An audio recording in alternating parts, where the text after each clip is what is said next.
Durante más de 5 décadas, he observado algo peculiar en los seres humanos. Me miran con curiosidad, buscando algún secreto oculto, alguna fórmula mágica que yo supuestamente poseo. Me preguntan constantemente, ¿cómo lo has logrado? ¿Cómo es posible vivir sin conflicto? Sus ojos reflejan una mezcla de esperanza y escepticismo, como si esperaran que finalmente revelara alguna técnica secreta, algún ritual escondido que han estado buscando toda su vida. Y cuando les digo que nunca he experimentado conflicto interno, sus rostros se llenan de asombro genuino. Piensan que soy único, excepcional, que he sido bendecido por circunstancias extraordinarias. Algunos incluso sugieren que debo haber nacido con algún don especial, alguna gracia divina que me protege de las tribulaciones normales de la existencia humana. Pero no es así. No fue el resultado de protección externa, ni de influencias privilegiadas, ni de un ambiente especialmente favorable. No fue porque viví en un monasterio aislado del mundo, ni porque tuve maestros excepcionales que me guiaron paso a paso. Fue simplemente una comprensión profunda, penetrante, absoluta. El conflicto destruye todo lo que es verdaderamente humano. Destruye la dignidad, la profundidad, la capacidad misma de percibir con claridad. Esta comprensión no requirió esfuerzo. No me senté durante años meditando intensamente para alcanzarla. No practiqué disciplinas austeras ni seguí reglas estrictas. Simplemente vi el hecho. Y aquí está la primera paradoja que debemos enfrentar juntos. Para la mayoría de ustedes, no tener conflicto es precisamente un esfuerzo monumental. Luchan constantemente por encontrar paz, por alcanzar serenidad, por lograr algún estado especial de tranquilidad. Pero ¿qué pasaría si les dijera que ese mismo esfuerzo es lo que perpetúa el conflicto? El esfuerzo por no tener conflicto es en sí mismo una forma de conflicto. Es la mente dividida contra sí misma. Una parte tratando de controlar a otra parte, el yo superior, luchando contra el yo inferior. Esa división es el conflicto mismo. Permítanme ser absolutamente claro sobre algo fundamental. Esta liberación del conflicto no es una meta lejana, no es el nirvana al final de un largo camino de sufrimiento y sacrificio. No es algo que alcanzarán después de 30 años de práctica espiritual dedicada, ni después de leer 1000 libros sagrados, ni después de seguir a un maestro iluminado durante décadas. Está disponible para cualquiera que tenga una percepción directa, inmediata, visceral de cómo el conflicto destruye la dignidad humana, el sentido de profundidad, la capacidad misma de vivir plenamente. No es una comprensión intelectual. No es algo que aprendan de un libro o de una conferencia. Es ver un hecho tan claramente como verían un precipicio frente a ustedes. Cuando ven esto con absoluta claridad, sin intermediarios, sin teorías filosóficas que se interpongan, sin creencias religiosas que distorsionen la percepción, el conflicto simplemente se detiene, instantáneamente, no gradualmente, no poco a poco, de inmediato.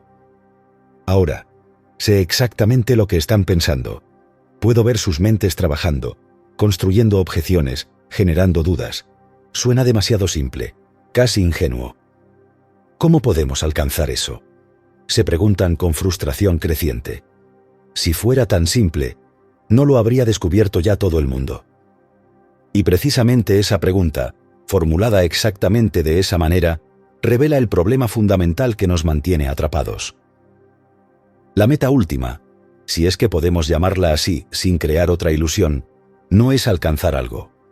Comprendan esto profundamente. No se trata de llegar a algún lugar, de convertirse en algo, de adquirir alguna cualidad especial que actualmente no poseen. Todo eso es movimiento en el tiempo psicológico, y ese movimiento perpetúa exactamente la condición de la que están tratando de escapar. Lo que buscamos, si debemos usar esa palabra problemática, es encontrar aquello que es completamente sagrado, totalmente no contaminado por el pensamiento. Y sí, digo deliberadamente contaminado por el pensamiento. Esta afirmación les parecerá no solo extraña, sino casi herética. Hemos sido educados, condicionados desde la infancia para creer que el pensamiento es nuestra herramienta más poderosa, nuestra mayor fortaleza, aquello que nos distingue de los animales y nos eleva por encima de la naturaleza. Toda nuestra civilización está construida sobre el culto al pensamiento. Nuestras universidades existen para cultivarlo. Nuestros sistemas educativos para refinarlo. Nuestras corporaciones para aplicarlo. Pero escuchen cuidadosamente, con toda su atención, sin permitir que ideas preconcebidas interfieran. El pensamiento es extraordinariamente limitado.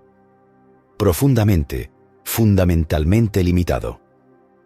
¿Por qué digo esto con tanta certeza? Porque el pensamiento nace del conocimiento, de la memoria acumulada, de la experiencia pasada. Todo pensamiento es una respuesta de la memoria, y el conocimiento, por su misma naturaleza, nunca es completo sobre nada. Jamás. Bajo ninguna circunstancia. Siempre está limitado por el tiempo y el espacio en que fue adquirido. Siempre está coloreado por quien lo experimentó. Siempre está atado al pasado muerto. Ahora bien, por favor, no malinterpreten lo que estoy diciendo. No estoy sugiriendo que debamos abandonar el pensamiento completamente, que debemos volvernos antiintelectuales o rechazar la razón. Ese sería otro extremo igualmente absurdo. El pensamiento tiene absolutamente su lugar correcto, necesario, indispensable. Necesitamos pensamiento para construir estas cámaras con las que están grabando, para desarrollar toda esta tecnología que hace posible esta conversación, para diseñar edificios que no colapsen, para crear medicinas que sanen enfermedades, para resolver innumerables problemas técnicos que enfrentamos diariamente. También, y esto es igualmente importante reconocerlo, necesitamos pensamiento para construir bombas atómicas capaces de destruir ciudades enteras en segundos, para diseñar misiles de crucero cada vez más sofisticados, para desarrollar armas biológicas y químicas, para crear sistemas de vigilancia que invaden cada aspecto de la privacidad humana. El pensamiento, siendo inherentemente limitado y condicionado por el conocimiento parcial, puede crear tanto lo útil como lo destructivo. No tiene brújula moral propia. Es una herramienta, nada más. Una herramienta extraordinariamente poderosa en su dominio apropiado, pero catastrófica cuando se aplica donde no corresponde. El problema fundamental, el error que ha causado incalculable sufrimiento a lo largo de la historia humana, surge cuando el pensamiento invade el territorio psicológico. Cuando construimos imágenes elaboradas de nosotros mismos, cuando creamos identidades complejas basadas en memorias y proyecciones, cuando nos aferramos desesperadamente a creencias sobre quiénes somos y quiénes deberíamos ser. Ahí es donde el pensamiento se convierte en veneno puro. No metafóricamente, sino literalmente. Envenena la percepción directa de lo que es, contamina cada relación con ideas preconcebidas, distorsiona la realidad inmediata con interpretaciones basadas en el pasado. Consideren cuidadosamente las religiones del mundo. El cristianismo con sus 2000 años de tradición, el hinduismo con sus milenios de rituales elaborados, el budismo con sus múltiples escuelas y prácticas, el islam con su estructura comprensiva de vida. Todas, sin excepción, se basan fundamentalmente en el pensamiento. Han pensado profundamente, han organizado meticulosamente, han sistematizado exhaustivamente todo en nombre de Dios, en nombre de la verdad última, en nombre de la salvación o la iluminación. Todos los rituales elaborados que practican, todas las jerarquías eclesiásticas que han construido, todas las estructuras de autoridad religiosa, todos los dogmas que defienden, todas las escrituras que veneran. Ninguna de estas construcciones mentales es genuinamente sagrada.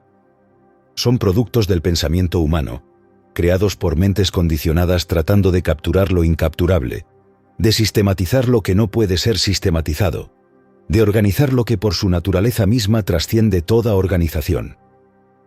Podrían objetar vigorosamente en este punto. Pero ¿qué hay de las enseñanzas originales? ¿Qué hay de las palabras directas de Cristo, de Buda, de los grandes maestros que tuvieron experiencias genuinas de lo trascendente? Seguramente esas enseñanzas originales tienen valor, ¿no es así? Y yo les respondo sin vacilación. Incluso esas enseñanzas, por auténticas que hayan sido en su origen, han sido inevitablemente filtradas, interpretadas, traducidas por seres humanos que las adaptaron a sus propias necesidades psicológicas, a sus propios condicionamientos culturales, a sus propios deseos de poder y control. Las llaman revelaciones divinas en el cristianismo, transmisiones sagradas directas de los discípulos en el budismo, palabras perfectamente preservadas en otras tradiciones. Pero ninguna es una percepción directa, inmediata, sin mediación alguna. Ninguna es una comprensión vital, palpitante, viva de lo eterno tal como existe ahora, en este momento presente.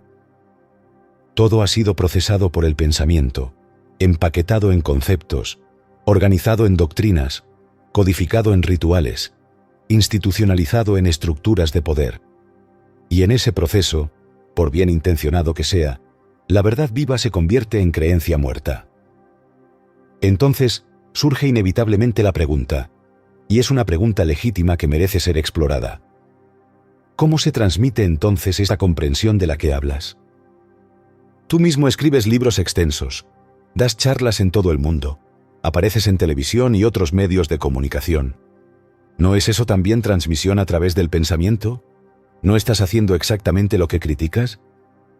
Aquí hay una distinción absolutamente crucial que deben captar con total claridad, porque sin comprender esta distinción, todo lo que digo se convierte en más contradicción, más confusión añadida a la confusión ya existente.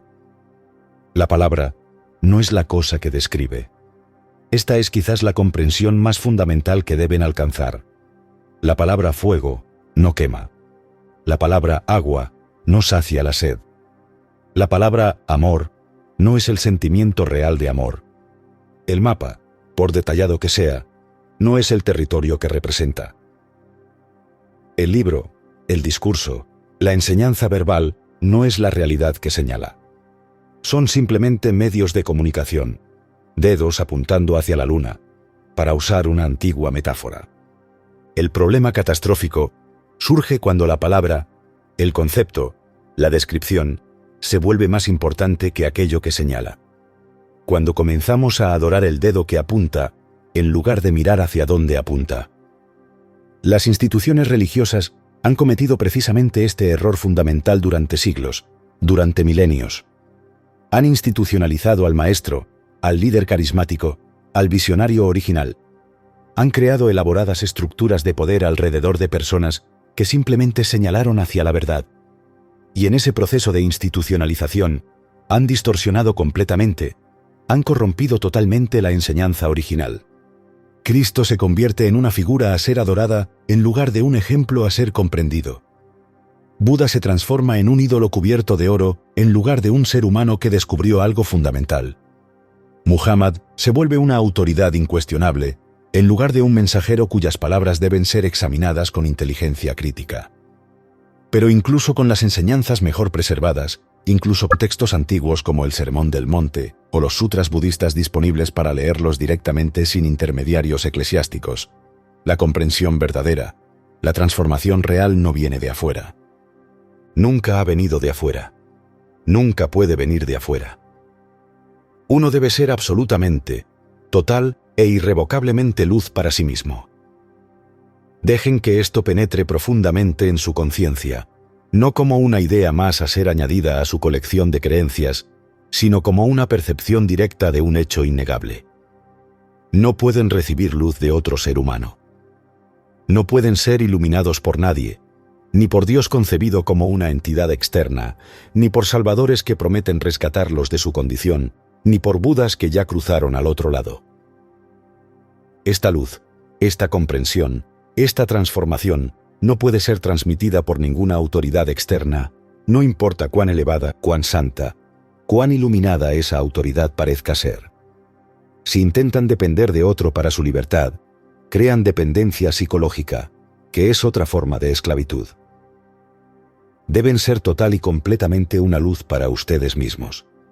Deben iluminarse a sí mismos con su propia comprensión, descubrir por ustedes mismos qué es verdadero y qué es falso, qué conduce a la libertad y qué perpetúa el encarcelamiento. Y no, esto absolutamente no significa egoísmo de ningún tipo. No significa actividad egocéntrica. No significa aislamiento narcisista. no significa ignorar las enseñanzas de aquellos que han explorado estos territorios antes que nosotros. Por el contrario, ser luz para uno mismo, en su sentido más profundo, significa comprenderse tan completamente, tan exhaustivamente, tan honestamente, que en esa comprensión radical no hay distorsión alguna de lo que uno realmente es. No hay autoengaño. No hay ilusiones confortables que protejan al ego. No hay idealizaciones que embellezcan la realidad. Solo percepción pura de los hechos como son. Lo que esto implica es absolutamente radical. Y va contra toda la estructura de nuestro sistema educativo y religioso. Ninguno de nosotros necesita fundamentalmente estas enseñanzas transmitidas desde el pasado distante. Ninguno de nosotros necesita depender de escrituras antiguas para descubrir la verdad sobre nosotros mismos y sobre la vida. Cada ser humano, sin excepción, puede descubrir esta verdad por sí mismo, directamente, sin intermediarios, porque cada uno de nosotros, si lo comprenden profundamente, es la historia completa de la humanidad. Obviamente, esto no es una metáfora poética sino un hecho observable. Llevamos en nuestra conciencia toda la evolución de la especie humana. El miedo de nuestros ancestros primitivos ante el peligro. La codicia que surgió cuando comenzamos a acumular propiedades. La violencia que emergió de la competencia por recursos escasos. El amor que conectó a madres con hijos. La curiosidad que nos impulsó a explorar. La creatividad que nos permitió transformar nuestro entorno. Todo está ahí, en nosotros, ahora mismo. Somos, cada uno de nosotros, un compendio viviente de toda la experiencia humana. Por lo tanto, si saben cómo leerse a ustedes mismos con total atención, si comprenden profundamente su propia historia psicológica, que es infinitamente compleja pero también completamente accesible, entonces tienen acceso directo a toda la comprensión que necesitan. Pero esto requiere una atención de una calidad completamente diferente de la que normalmente ejercemos. No la atención superficial con la que leemos el periódico o miramos una película. No la atención fragmentada con la que hacemos múltiples tareas simultáneamente, sino una atención total, completa, sin divisiones. Una atención en la que no hay un observador separado juzgando lo observado. Una mente que no distorsiona los hechos para ajustarlos a sus preferencias, que no interpreta cada percepción a través del filtro de sus experiencias pasadas, que simplemente ve las cosas exactamente como son, sin añadir ni restar nada. Con este tipo de atención sensible, penetrante, perceptiva, que puede ser cultivada fácilmente si uno está genuinamente dispuesto a prestar total atención sin división alguna, nos leemos a nosotros mismos sin ninguna ilusión confortante. Sin autoengaño que suavice las partes desagradables, sin racionalización que justifique nuestras contradicciones.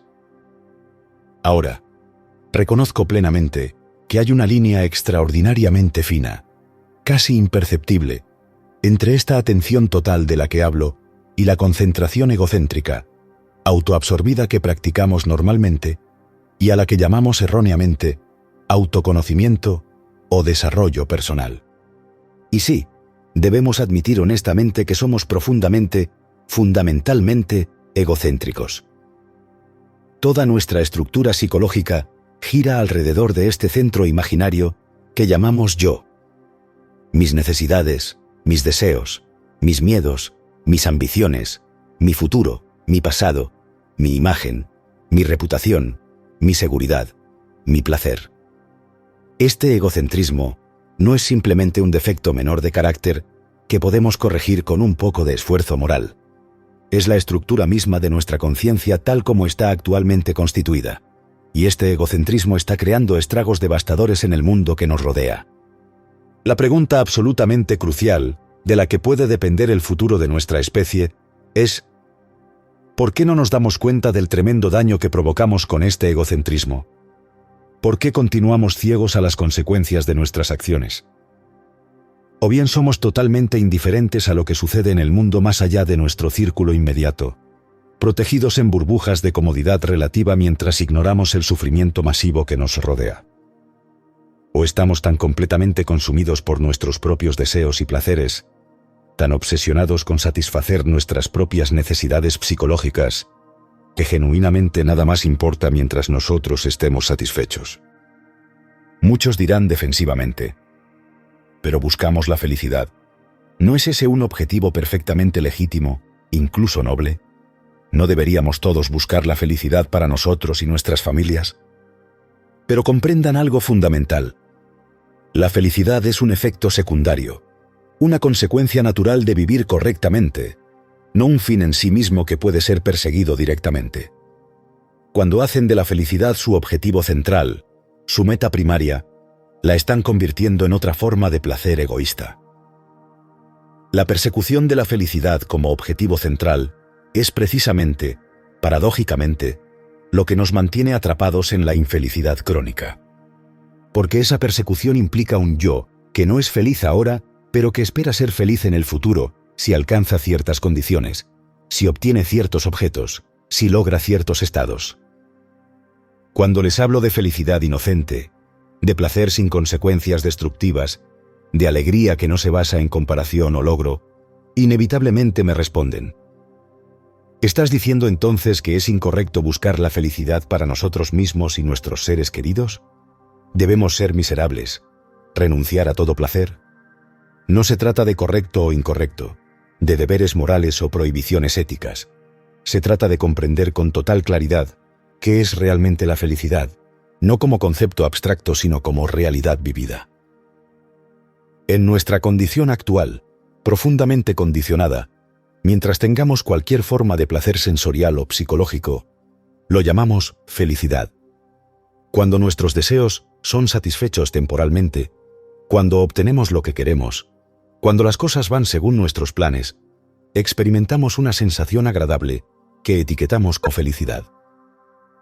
Hemos identificado completamente amor con deseo, con placer, con satisfacción mutua de necesidades psicológicas, con el uso recíproco de dos personas para llenar su vacío interior. Esa es nuestra condición humana presente, nuestra realidad psicológica cotidiana. Pero les digo con total certeza, ese no es amor verdadero en absoluto. El amor real, genuino, incondicional, junto con la compasión profunda y la inteligencia penetrante, que inevitablemente lo acompañan, puede ser comprendido solamente cuando descubrimos con precisión quirúrgica qué no es amor. Y ciertamente, definitivamente, no es ambición de ningún tipo. Pero, podrían argumentar vigorosamente, ¿qué hay de la ambición noble? ¿Qué hay de la ambición de hacer el bien en el mundo, de ayudar a las personas que sufren, de mejorar la sociedad, de crear cambio positivo? Miren esto muy cuidadosamente, sin permitir que sentimientos nobles oscurezcan la percepción clara.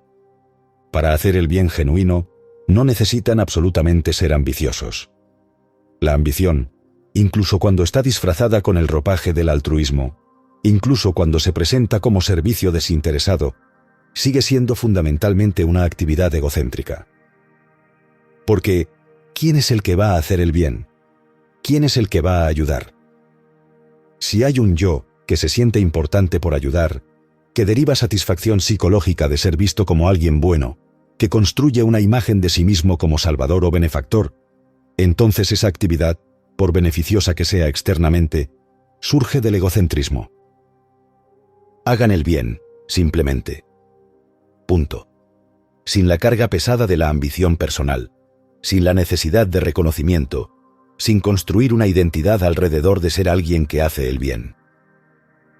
Vivimos en un mundo que depende completamente, absolutamente de todas estas estructuras psicológicas que he estado describiendo, ¿no es así?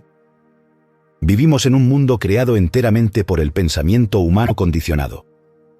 Hemos dado una importancia completamente desproporcionada, casi religiosa al pensamiento como solución a todos los problemas. Y ese mismo pensamiento limitado ha creado todos estos problemas masivos que enfrentamos. Bombas atómicas capaces de destruir la civilización múltiples veces. Guerras interminables que consumen recursos y vidas humanas. Instrumentos cada vez más sofisticados de destrucción y vigilancia.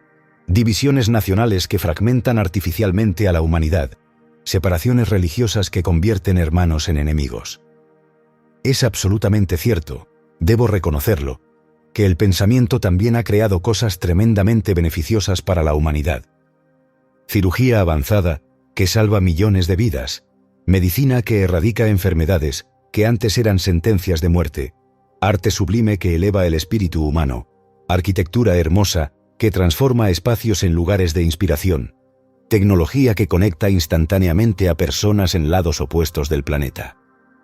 Pero la parte más destructiva del pensamiento, la parte que amenaza nuestra supervivencia misma como especie, nos rodea constantemente, penetra cada aspecto de nuestra existencia. Guerras eternas que aparentemente nadie es capaz de detener. Y más preocupante aún, que nadie realmente quiere detener, porque hay demasiados intereses creados en su continuación. El comercialismo desenfrenado que reduce todo, incluyendo la vida humana misma, a mercancía para ser comprada y vendida. La explotación sistemática de los débiles por los fuertes, de los pobres por los ricos, de las naciones en desarrollo por las desarrolladas. La destrucción acelerada de nuestro medio ambiente en nombre del crecimiento económico infinito en un planeta finito. ¿Cómo detenemos todo esto? ¿Cómo revertimos esta espiral descendente hacia la autodestrucción? La respuesta obvia, que todo el mundo acepta intelectualmente pero nadie realmente implementa, es: debemos comenzar por nosotros mismos, cada uno de nosotros. Ahora. ¿Pero cómo lo hacemos concretamente? Esa es la pregunta práctica que exige una respuesta clara. Comprendan esto primero, como fundamento de todo lo demás. La conciencia humana individual es la conciencia de toda la humanidad. No es mi conciencia personal, privada, separada completamente de tu conciencia. Esa separación es ilusoria, artificial, creada por el pensamiento. Es la conciencia universal de la especie humana. Y el contenido de esa conciencia colectiva ha sido colocado ahí, capa por capa, durante millones de años de evolución, por el pensamiento acumulativo. Codicia que emerge cuando hay escasez, ambición que surge de la comparación, conflicto interminable entre lo que es y lo que debería ser, miseria generada por la resistencia a lo que es, sufrimiento nacido de la pérdida y el apego. Esa extraordinaria, dolorosa sensación de aislamiento que sentimos incluso en medio de multitudes. Soledad profunda que ninguna relación parece poder llenar completamente. Desesperación existencial sobre el significado de una vida que termina inevitablemente en muerte. Ansiedad crónica sobre un futuro incierto que nunca llega, porque siempre está en el futuro. Todo esto, absolutamente todo esto, está contenido en nuestra conciencia colectiva como especie. Las creencias también están ahí, ocupando espacio mental precioso. Creo en Dios tal como fue definido por mi cultura particular. Creo en esta ideología política. Creo en ese sistema económico. Creo en mi superioridad nacional, o racial o religiosa. Todas estas creencias, sin excepción. Y la fe y la creencia, les digo con total certeza basada en observación cuidadosa, provocan atrofia en el cerebro mismo. No metafóricamente, sino literalmente. Fija ciertos patrones neuronales, cierran ciertas posibilidades de percepción, crean resistencia a nueva información que contradiga las creencias establecidas. Sí, rechazo la creencia completamente, categóricamente, sin excepción. Toda creencia. Porque miren honestamente lo que estoy diciendo. No dejo mucho en pie, ¿verdad?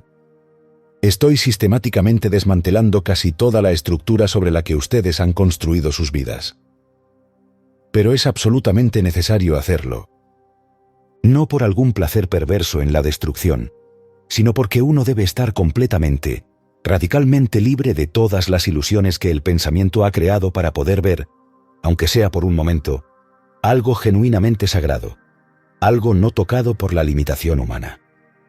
Y eso surge solamente, exclusivamente, a través de lo que podríamos llamar meditación correcta, aunque esa palabra está tan contaminada por asociaciones incorrectas que casi preferiría no usarla. ¿Qué es exactamente la meditación correcta? Porque claramente también existe la meditación incorrecta, la meditación que es simplemente otra forma de autoengaño elaborado.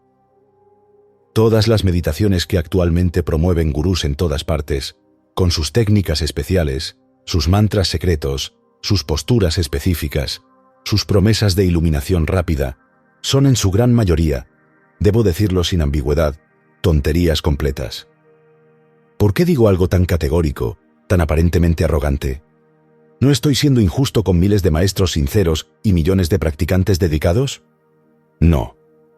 Y les diré exactamente por qué. Porque cometen el error fundamental de pensar que la meditación pondrá la casa psicológica en orden. Creen que pueden tener sus vidas en caos completo, llenas de conflicto y contradicción y confusión, pero que si practican su técnica particular de meditación fielmente durante 20 minutos cada mañana, eventualmente alcanzarán paz y claridad. No, no funciona así en absoluto. Es exactamente al revés. La casa psicológica sucia, desordenada, llena de contradicciones, debe ser ordenada primero, completamente, antes de que pueda surgir cualquier meditación genuina. De otra manera, sin esa base de orden interno, la meditación se convierte simplemente en otra forma de escape sofisticada. Otro método para evitar enfrentar lo que realmente somos. Otro mecanismo de defensa psicológica disfrazado de práctica espiritual. Pero, insistirán con creciente frustración, ¿acaso no necesitamos precisamente escapar del ego, del yo inflado, de esos deseos egoístas y demandas narcisistas en nosotros mismos? ¿No es exactamente el silencio de la meditación un camino valioso, quizás el único camino, para trascender el egocentrismo? Escuchen con toda la atención de la que sean capaces, porque esto es sutil y fácil de malinterpretar. La cuestión de qué es realmente la meditación es extraordinariamente compleja, infinitamente más sutil que todas las técnicas simplistas que se venden en el mercado espiritual contemporáneo. A menos que primero pongan la casa psicológica en orden fundamental, lo cual significa vivir cotidianamente sin temor psicológico que distorsiona la percepción, comprendiendo completamente el placer sin estar esclavizados por él, terminando radicalmente con el sufrimiento psicológico que nace de la resistencia a lo que es. De todo eso surge naturalmente, sin esfuerzo, el amor auténtico, la compasión genuina, la inteligencia penetrante. Y todo ese proceso completo hacia ese orden fundamental, ese movimiento total de comprensión, es en sí mismo parte integral de la meditación verdadera. No es preparación para la meditación que viene después. Es la meditación misma. Entonces, y solo entonces, cuando tienen esa base sólida de orden interno, descubren algo absolutamente fundamental, que el pensamiento, por su naturaleza misma, nunca puede detenerse voluntariamente. No pueden decidir, ahora voy a detener mi pensamiento, porque ese mismo decisor es pensamiento. Comprenden profundamente que es el tiempo psicológico, esa construcción mental de pasado y futuro, el que debe cesar completamente. No el tiempo cronológico del reloj que continúa inevitablemente, sino el tiempo psicológico de yo fui, yo soy, yo seré. Fui herido en el pasado, sufro en el presente, espero ser feliz en el futuro. Y es entonces, solamente en ese cese del tiempo psicológico, cuando surge el gran silencio. No un silencio fabricado, no un silencio forzado mediante técnicas de concentración, no un silencio temporal que el esfuerzo puede producir por breves momentos, sino un silencio vasto, profundo, ilimitado, que no es producto de la voluntad. Es ese silencio genuino, nacido de la comprensión total y no del control, el que contiene dentro de sí, el que rodea completamente, el que hace espacio infinito para aquello que es verdaderamente sagrado. Aquello que no puede ser nombrado, conceptualizado, capturado en palabras, reducido a experiencia personal. Muchos me dicen con sincera frustración: pero detener el pensamiento, cesar el tiempo psicológico, es literalmente lo más difícil que existe en la experiencia humana. Mis pensamientos son como un río interminable que nunca se detiene. ¿Cómo podemos simplemente apagar la mente? ¿Existe algún método? ¿Alguna técnica específica? Esta pregunta misma, formulada exactamente de esa manera, revela la confusión fundamental que nos mantiene atrapados en el problema. ¿Quién es exactamente el que intenta apagar la mente? ¿Quién es ese controlador que supuestamente va a detener el pensamiento? Si hay un yo separado tratando de controlar los pensamientos, tratando de silenciar la mente ruidosa, entonces ese controlador es simplemente otro pensamiento, otra función de la misma mente que está tratando de controlar. Es la mente dividida contra sí misma, una fragmentación que perpetúa exactamente el conflicto que está tratando de resolver. La mente propia, como totalidad indivisa, debe apagarse a sí misma. No hay controlador separado del controlado. Y esto suena completamente imposible cuando se plantea de esta manera. Suena como una paradoja irresoluble, como pedirle a alguien que se levante tirándose de sus propios cordones de zapatos. Pero no lo es cuando uno comprende con absoluta profundidad, no como idea intelectual, sino como percepción directa visceral, que el observador es lo observado. El que piensa es el pensamiento mismo. El controlador no es diferente de lo controlado. El experimentador no es separado de lo experimentado. Esta no es filosofía abstracta ni juego de palabras místico. Es un hecho observable si prestan atención total. Cuando tienen miedo, no hay un yo separado que tiene miedo. El miedo y el yo son el mismo movimiento. Cuando están enojados, la ira y el experimentador de la ira no son dos cosas diferentes. Son un solo proceso unificado que el pensamiento divide artificialmente en observador y observado. Cuando realmente captan esto, no intelectualmente como teoría interesante, no verbalmente como afirmación que repiten, sino visceralmente como hecho innegable en su propia experiencia directa, esa misma percepción sin divisiones lo detiene todo instantáneamente. Es exactamente como ver un peligro real, inmediato, tangible. Si ven un precipicio delante de ustedes mientras caminan, si ven una serpiente venenosa a punto de morder, si ven un automóvil acercándose a alta velocidad, instantáneamente, sin ninguna deliberación, sin ningún proceso de decisión, se alejan. No necesitan que alguien les explique por qué deben alejarse. No necesitan analizar las consecuencias. No necesitan motivarse. La percepción del peligro es en sí misma la acción completa. Exactamente así, si ven con esa misma claridad inmediata el peligro tremendo del conflicto perpetuo, si perciben visceralmente el veneno psicológico de un ser humano que está constantemente en batalla interna entre lo que es y lo que debería ser, entre lo que siente y lo que piensa que debería sentir, entonces pueden meditar durante décadas, pueden hacer 1000 prácticas espirituales diferentes, pueden seguir a 100 maestros distintos, pero el conflicto fundamental continuará intacto. Pero cuando ven el peligro con la misma claridad absoluta con que verían veneno literal en su comida, con la misma inmediatez con que percibirían fuego quemando su mano, instantáneamente, sin intervalo de tiempo, sin proceso gradual, se detiene completamente. Ahora, sé exactamente lo que están pensando. Puedo anticipar la objeción que está formándose en sus mentes. Pero según todo lo que has dicho, no hay camino para llegar a esto que describes. No hay método que podamos practicar. No hay técnica que podamos aplicar. Nos dejas sin nada que hacer. Correcto, absolutamente correcto. No hay camino alguno. Y comprendan por qué esto debe ser así. Los caminos, todos los caminos sin excepción, han sido establecidos meticulosamente por el pensamiento humano a lo largo de los siglos. Existe el camino hindú con sus elaborados sistemas de yoga y vedanta. El camino budista con sus múltiples escuelas y prácticas graduales. El camino cristiano con sus escaleras de virtud y etapas de santificación. El camino sufí con sus estaciones espirituales. Innumerables caminos. Pero la verdad, aquello que es genuinamente real, no es un punto fijo en el espacio psicológico. No es una meta definida a la cual se puede llegar siguiendo direcciones precisas. Por lo tanto, lógicamente, no puede haber un sendero establecido hacia ella. Los senderos llevan a destinos conocidos. La verdad no es un destino conocido. Pero entonces, preguntarán con frustración creciente que puede convertirse en desesperación, ¿cómo llegamos a un lugar, a un estado, a una condición donde no hay camino? Es como pedirnos que encontremos algo sin darnos mapa ni brújula, ni dirección alguna. ¿Cómo es posible? Debe haber alguna manera, algún método, algún proceso para terminar con todo el conflicto del que has estado hablando.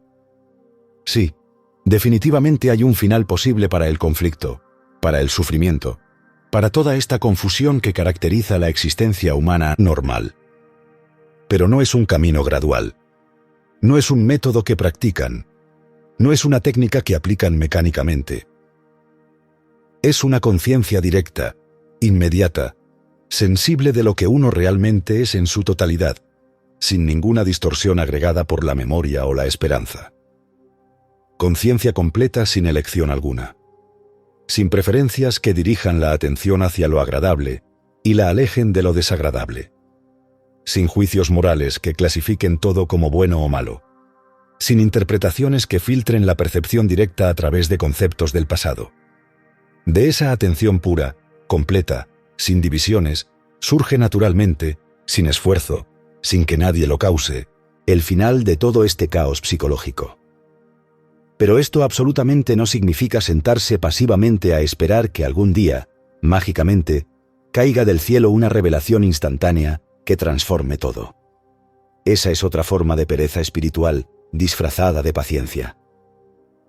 Hemos estado esperando durante millones de años de evolución humana. Hemos esperado que los dioses nos salven, que los maestros nos iluminen, que el tiempo gradualmente nos perfeccione, que la evolución eventualmente nos eleve a un estado superior.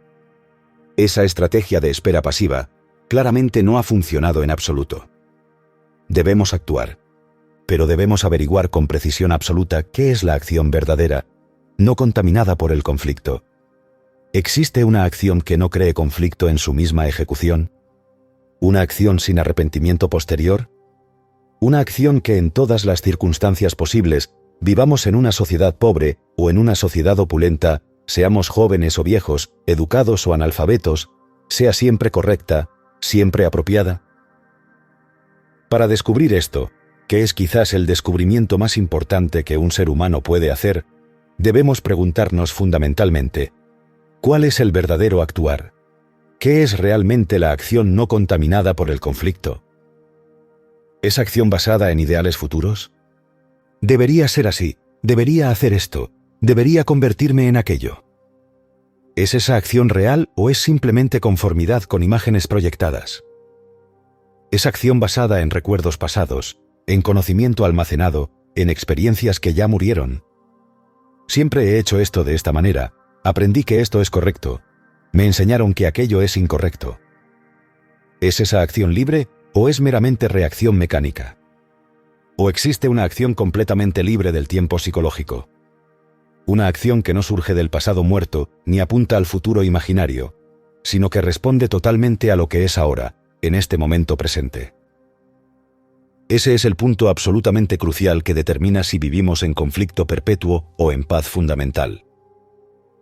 Sé exactamente lo que están pensando. No podemos detener el tiempo. El tiempo cronológico sigue su curso inexorable. Cada segundo que pasa nos acerca más a la muerte. ¿Cómo podemos vivir fuera del tiempo? Por supuesto que no pueden detener el tiempo cronológico. El reloj sigue marcando segundos. El calendario sigue avanzando día tras día. Los días se convierten en noches y las noches en días. La primavera sigue al invierno, el verano a la primavera.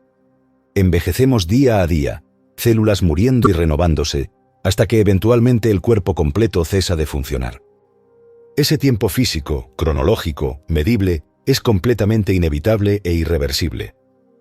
Pero existe un tipo de tiempo completamente diferente, un tiempo psicológico, un tiempo interior que nosotros mismos hemos creado en nuestra conciencia. Fui herido ayer. Sufro hoy ese dolor. Espero sanar mañana. Soy esto ahora, pero seré aquello en el futuro. No soy suficientemente bueno todavía, pero me convertiré en mejor. Fui feliz en el pasado, soy infeliz ahora, seré feliz nuevamente algún día. Todo ese movimiento temporal en la psique, ese constante viajar entre pasado recordado y futuro imaginado, evitando el presente real, es una construcción del pensamiento. Y esa construcción es la fuente de prácticamente todo el sufrimiento psicológico. Entonces, lo que sea que estemos buscando genuinamente, si es que buscamos liberación real, y no simplemente consuelo temporal, debe ser completo e instantáneo en su realización. No es algo que se construya gradualmente, capa por capa, ladrillo por ladrillo, año tras año, vida tras vida como sugieren algunas tradiciones. La iluminación, la liberación, la transformación radical, como quieran llamarla, no es ni puede ser un proceso gradual de mejoramiento. No puede serlo por su naturaleza misma. Porque si es gradual, entonces hay un yo que gradualmente se mejora, que lentamente se vuelve más iluminado, que poco a poco se acerca a la perfección. Y ese yo que mejora es precisamente el problema central. Es la ilusión fundamental que debe ser vista completamente, no refinada o mejorada. Es una percepción inmediata, total, que transforma instantáneamente la estructura misma de la conciencia, o no es nada en absoluto. Es ver algo con tal claridad que es percepción misma, es la transformación. No hay percepción primero y luego transformación después. Son una sola cosa. En este contexto, frecuentemente me preguntan sobre la escuela que fundé aquí, y es una pregunta legítima que merece respuesta clara. ¿Qué les enseñas exactamente a los niños? Si esto no puede construirse gradualmente en ellos, si no puedes crear esta comprensión capa por capa mediante educación sistemática, ¿qué sentido tiene entonces una escuela? ¿No es contradictorio? Enseñamos todas las materias académicas convencionales, por supuesto, y las enseñamos bien. Matemáticas rigurosas, ciencias experimentales, literatura profunda, múltiples idiomas, historia comprensiva, arte expresivo. Todo el currículo necesario para funcionar inteligentemente en el mundo. Pero simultáneamente, integrado orgánicamente en toda la estructura educativa, señalamos constantemente todo esto que hemos estado explorando juntos. Cómo vivir correctamente. ¿Qué significa ser humano completamente? Cómo observar sin distorsión. Cómo relacionarse sin conflicto. Los filósofos durante miles de años, desde Sócrates y Platón hasta pensadores contemporáneos, han debatido interminablemente qué significa vivir correctamente. Es la pregunta central de la filosofía práctica. Y sí, puedes señalar hacia ello con claridad. Puedes decir, miren, no sean esclavos de la sociedad que perpetúa el conflicto. No se dejen atrapar en esta trampa del pensamiento comparativo. No construyan identidades basadas en imágenes. No vivan en tiempo psicológico. Puedes mostrar todo esto. Puedes señalarlo con absoluta precisión mediante ejemplos concretos. Pero la comprensión final, la transformación real, es asunto de cada estudiante individual. No puedes forzarla. No puedes implantarla mediante repetición o autoridad. Solo puedes crear un ambiente donde es posible que florezca. Y aquí viene inevitablemente la objeción que casi todos plantean en este punto. Pero vivimos en el mundo real, no en un ambiente protegido como una escuela especial. Tenemos que tomar trenes según horarios estrictos. Tenemos que ir a oficinas donde nos esperan jefes demandantes. Tenemos que comprar pan en las tiendas con dinero que debemos ganar. ¿Cómo podemos posiblemente combinar todas estas presiones mundanas inevitables con esta filosofía elevada, casi etérea que describes? Comprendan algo absolutamente crucial. He vivido en ese mundo real, como ustedes lo llaman, toda mi vida adulta. No he estado aislado en una cueva del Himalaya, ni protegido en un monasterio. He tomado trenes, aviones, he tenido obligaciones múltiples, he interactuado con todo tipo de personas, en todo tipo de situaciones. Pero hay algo que decidí con claridad absoluta hace mucho tiempo, algo que ha sido la base de toda mi vida. No haré nada, absolutamente nada, bajo presión psicológica. Nunca. Tanto intelectual como psicológicamente, tanto en mi vida interior como en mis acciones externas, me he negado completamente, categóricamente, a estar bajo presión que distorsiona la percepción y fuerza la acción. Y no me importan las consecuencias de esa negativa. No me importa morirme de hambre físicamente, si la alternativa es morir psicológicamente. No me importa no tener trabajo remunerado si mantener ese trabajo requiere comprometer la integridad. No me importa la desaprobación social si la aprobación requiere conformidad con lo que veo claramente que es falso. Pero me niego absoluta e irrevocablemente a estar en una posición donde la presión externa, el miedo a consecuencias, la esperanza de recompensas, dicte mi estado interior o determine mis acciones. Pero eso es fácil para ti decirlo, responderán con cierta amargura justificada. Tú eres especial de alguna manera. Tú tienes algún secreto, alguna fortaleza interior que el resto de nosotros no tenemos. ¿Qué pasa con nosotros, con la gente ordinaria? Todos estamos bajo presión todo el tiempo. El trabajo nos espera y llegaremos tarde si no nos apuramos. Tenemos citas que cumplir, obligaciones que satisfacer, expectativas que no podemos ignorar. ¿Cómo podemos simplemente negarnos a toda presión? ¿Cómo vivimos en el mundo real con cuentas que pagar y familias que alimentar? Esta objeción, que escucho constantemente en diferentes formas, plantea la pregunta mucho más amplia y fundamental. ¿Puede la sociedad misma ser cambiada? ¿O estamos atrapados para siempre en estructuras que inevitablemente crean presión y conflicto? Los comunistas lo intentaron con sus revoluciones violentas y reestructuración económica radical. Los socialistas lo intentan con reformas graduales y redistribución de recursos. Diversos sistemas políticos y económicos han tratado de transformar la sociedad mediante cambios estructurales externos. Pero pregunto, ¿qué es realmente la sociedad? No como concepto abstracto, sino como realidad concreta. Es simplemente la red de relaciones humanas, ¿no es así? Es una abstracción, una generalización de nuestras relaciones personales multiplicadas millones de veces. Por lo tanto, lógicamente, si nuestra relación personal con otro ser humano cambia radicalmente en su calidad fundamental, si esa relación se libera del conflicto, la sociedad completa eventualmente cambia. Porque la sociedad no es algo separado de nosotros. Somos nosotros en relación. Pero aquí está el problema central que hace que todos los intentos de reforma social fracasen en su objetivo más profundo. No estamos dispuestos a cambiar radicalmente nosotros mismos. Queremos que la sociedad cambie para que nosotros podamos ser más cómodos, más seguros, más satisfechos. Pero no queremos la incomodidad de transformarnos fundamentalmente. Aceptamos las guerras como inevitables, parte de la naturaleza humana. Las perpetuamos con nuestro nacionalismo, nuestro tribalismo, nuestra disposición a ver al otro como enemigo. Aceptamos este terrible estado de existencia como normal, como simplemente la forma en que son las cosas. No hablo de rebelarse superficialmente volviéndose comunista en lugar de capitalista, o adoptando alguna otra ideología política diferente en lugar de la actual. Eso es simplemente cambiar de una prisión a otra prisión ligeramente diferente. Hablo de rebelarse profunda, radical, psicológicamente contra toda esta estructura de conflicto que llamamos vida normal. Rebelarse no con violencia sino con comprensión.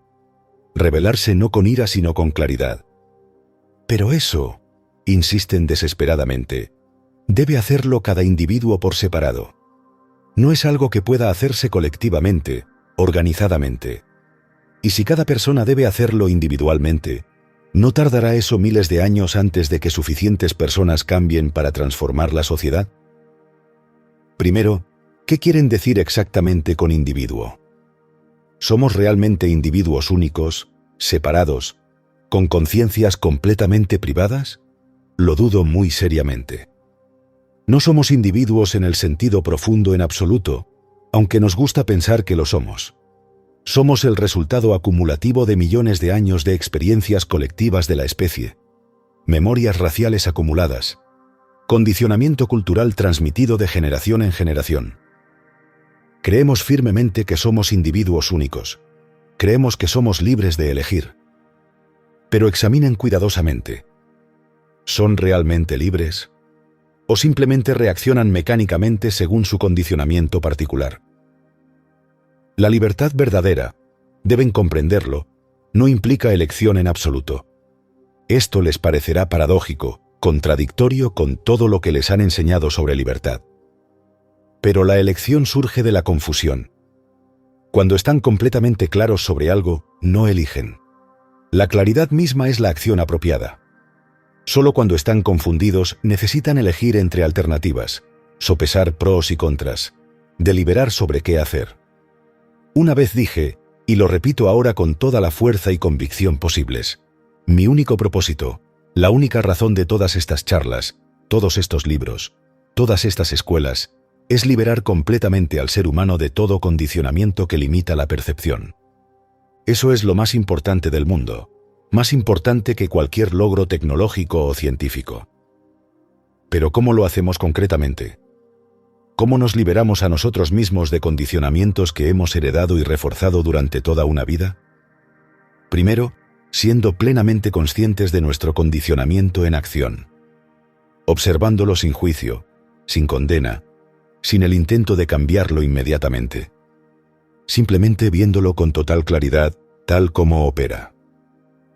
Y sí, admito que ese condicionamiento puede ser terrible de enfrentar, miserable de reconocer, doloroso de ver sin las defensas habituales que lo ocultan de nuestra vista.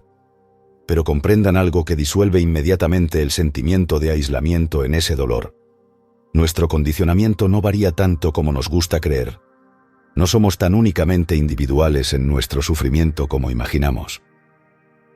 Estamos todos, sin excepción, condicionados fundamentalmente por el miedo, que es absolutamente común a toda la humanidad. El miedo a la muerte, al dolor, a la pérdida, a la insignificancia, al rechazo, a la soledad. Condicionados por el placer y la búsqueda del placer, que también es universal. La búsqueda de sensaciones agradables, de experiencias satisfactorias, de estados mentales placenteros. Por la ansiedad crónica sobre el futuro incierto, por la soledad existencial incluso en medio de relaciones, por la desesperada incertidumbre sobre el significado de la existencia misma.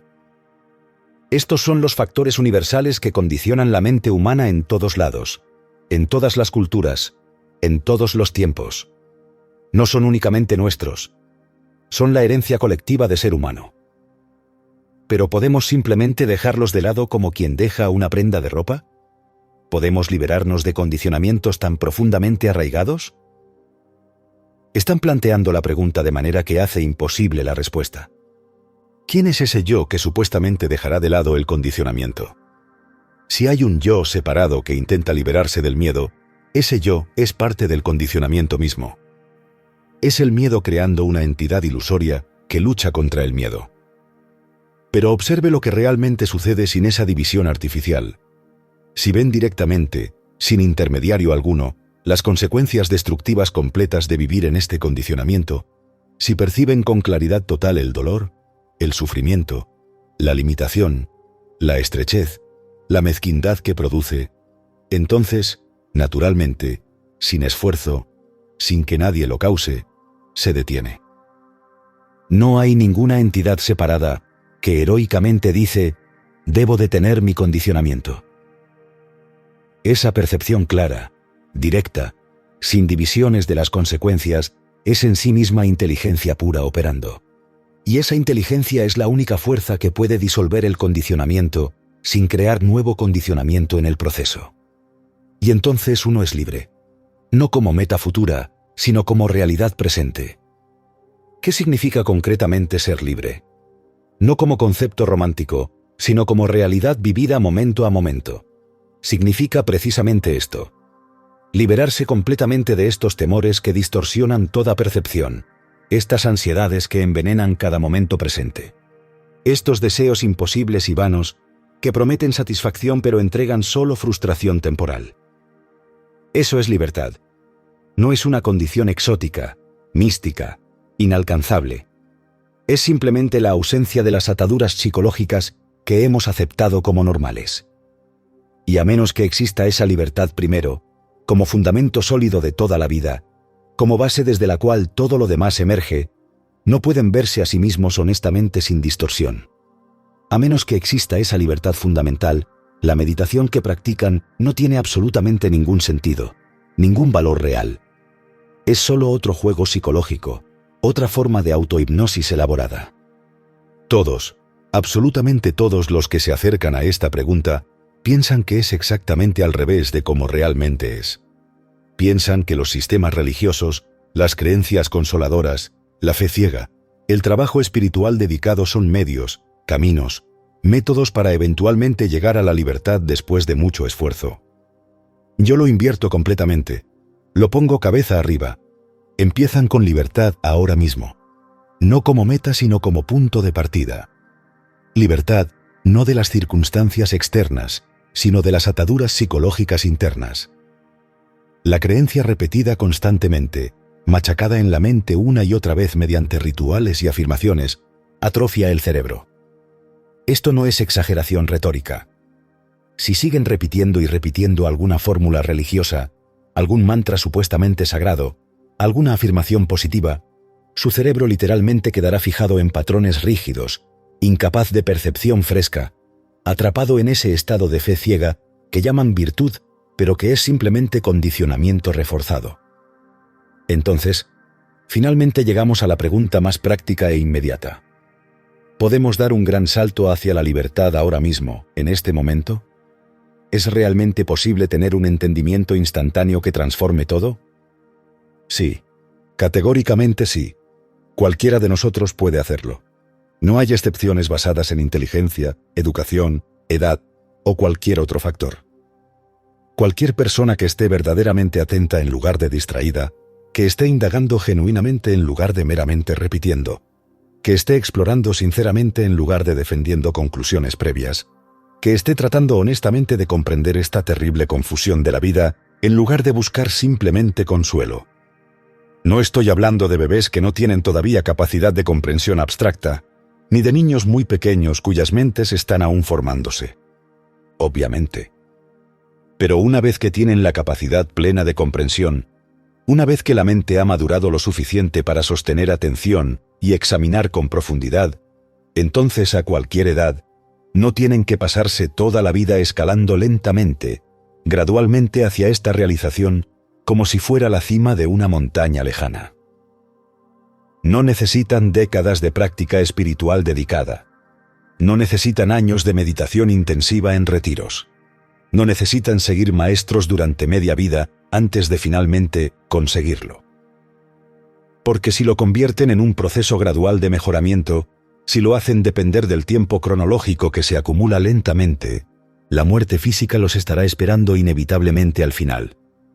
Y mientras esperan y practican gradualmente, la vida pasa sin ser vivida plenamente. Y la muerte nos espera a todos, eso es absolutamente cierto. No hay excepción. Cada cuerpo que nace morirá. Eso es inevitable. Pero la pregunta crucial no es cuánto tiempo tenemos antes de morir. La pregunta que exige respuesta inmediata es: ¿pueden verlo ahora? ¿Pueden captar todo esto completamente en este mismo instante? ¿Pueden tener esa percepción total que transforma sin depender del tiempo en absoluto? Porque ese instante de percepción total, completa, sin divisiones, es libertad absoluta. No hay mañana en eso. No hay proceso gradual. No hay me convertiré en libre eventualmente. O son completamente libres ahora, en este preciso momento, o están perpetuamente atrapados en el tiempo psicológico, siempre convirtiéndose, nunca siendo. La invitación está completamente abierta, sin restricciones, sin requisitos previos. No hay secretos guardados en bóvedas, esperando a ser revelados solo a los iniciados especiales. No hay conocimiento esotérico que deba ser transmitido gradualmente, a través de jerarquías de maestros y discípulos. Todo, absolutamente todo está disponible en este momento, para quien tenga ojos para ver más allá de sus condicionamientos, y oídos para escuchar más allá de sus prejuicios. Ser luz para uno mismo no es un logro futuro que alcanzarán después de años de esfuerzo disciplinado. No es un premio que recibirán por buena conducta espiritual. Es el único estado natural, no contaminado del ser humano que ha visto completamente a través de todas las ilusiones elaboradas que el pensamiento ha construido durante milenios. Ese es el final de todo este viaje psicológico. O más precisamente, es el comienzo de la vida verdadera. La vida vivida sin el peso del pasado muerto, ni la ansiedad del futuro imaginario. La vida en total contacto con lo que es en cada momento. Esa vida no depende de circunstancias externas favorables. No requiere riqueza, posición social o condiciones especiales. Puede florecer en cualquier situación porque no depende de nada externo. Surge de la comprensión interna, y esa comprensión está disponible para todos.